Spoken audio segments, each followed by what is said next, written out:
Hello and welcome to my daily devotional for Tuesday the 9th of November, and our reading is from Hebrews chapter 11 and verse 25.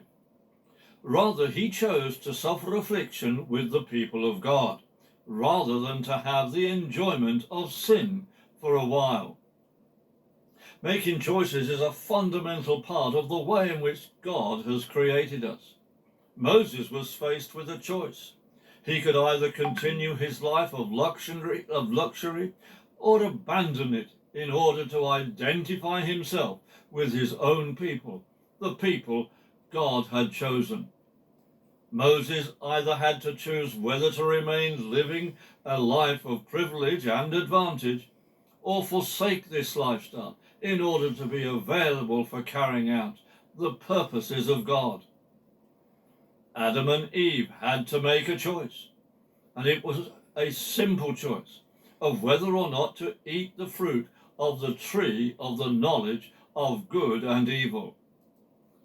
Their choice to abandon the instructions of God in favor of giving in to the lusts of their own appetites brought death and misery to every succeeding generation. It is only Jesus who is able to deliver us from this curse. We also have similar choices. We have to choose whether we are going to remain in a lifestyle that is dominated by sin, or whether to turn to Jesus and be liberated from such a way of life in order to follow him and inherit eternal life.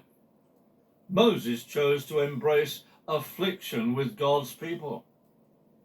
And we can also be sure that the way of following Jesus will bring us affliction in one way or another. In Mark chapter 8 and verse 34, Jesus tells us that choosing to follow him means taking up our cross. If anyone wants to be my follower, he must deny himself and take up his cross and follow me. To take up our cross means to suffer for the sake of Jesus. Is this a choice we are willing to make today? Have a blessed day.